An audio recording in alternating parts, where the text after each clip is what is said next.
IT sector అనేది చాలా కీలకమైన సెక్టర్. త్వరలోనే మీరు చూస్తారు కొంచెం మంచి అనౌన్స్మెంట్స్ కూడా ఆంధ్ర రాష్ట్రానికి రాబోతున్నాయి.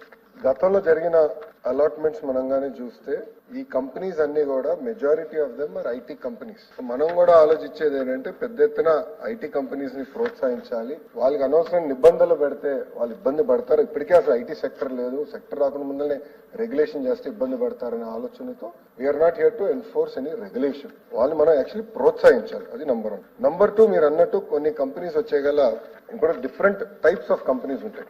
ఒకటి అవుట్ సోర్సింగ్ కంపెనీస్, అంటే అవుట్ సోర్సింగ్ చేసే companies, BPOs, business process out sourcing చేసే కంపెనీస్. అది ఒక రకంగా మేము ట్రీట్ చేస్తున్నాం. రెండోది జీసీసీస్, గ్లోబల్ కేపబిలిటీ సెంటర్స్. అంటే ఈ టిపికల్ ఏంటంటే ఫార్చ్యూన్ 2500 కంపెనీస్ వాళ్ళ ఇన్వెస్ట్మెంట్స్ ని, అంటే వాళ్ళ IT services or research services భారతదేశంలో పెట్టాలని నిర్ణయించుకున్నప్పుడు వాళ్ళు అనేక రాష్ట్రాలు చూస్తారు. వాళ్ళకి ఒక రకమైన మనం ఇన్సెంటివ్స్ ఇస్తాం జరుగుతుంది. మూడోది వచ్చేగల భారతదేశంలో ఉన్న కంపెనీలు, అంటే పెద్ద పెద్ద కంపెనీలు, టీసీఎస్ అయి ఉండొచ్చు, కాండ్యూట్ అయి ఉండొచ్చు, విప్రో, ఇన్ఫోసిస్, డెలాయిట్, ఇలాంటి సంస్థలకి వచ్చేగల వాళ్ళకి ఒక రకమైన కేటాయింపులు చేస్తున్నాం. ఇంకో పక్కనకి వచ్చేగల డెవలపర్స్ ఉన్నారు. సో ఈ రోజు మీరు హైదరాబాద్ లో చూస్తే ఇప్పుడు సాలాపూర్ సత్వా కానివ్వండి, రాజ్ పుష్ప కానివ్వండి, అనేక మంది డెవలపర్స్ ఉంటారు. ఆ డెవలపర్స్ అందరూ చాలా స్పష్టంగా వాళ్ళు ఏమంటారంటే మాకు భూములు ఇవ్వండి ఆర్ జాయింట్ వెంచర్ కి రండి, మేము ఇంత స్క్వేర్ ఫుటేజ్ కంపల్సరీగా మేము ఐటీకే వాడతాము. ఏమైనా కామన్ ఏరియాస్ ఏదైతే కమర్షియల్ అలాట్మెంట్ చేసినప్పుడు కామన్ ఏరియాస్ ఉంటాయి, దాంట్లోనే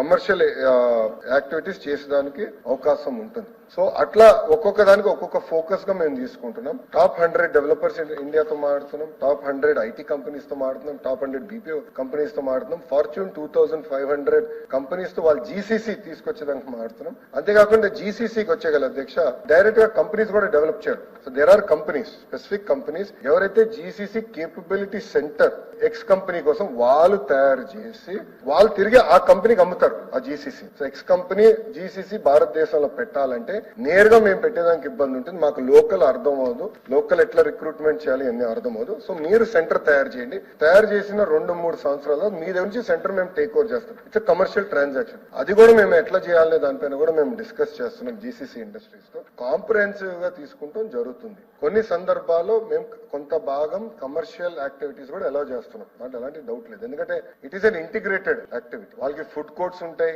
బేసిక్ రీటైలింగ్ యాక్టివిటీస్ ఉంటుంది. సో అవన్నీ కూడా మేము ఎనేబుల్ చేసేదానికి కొన్ని యాక్టివిటీస్ అయితే పర్మిట్ చేస్తాం జరుగుతుంది.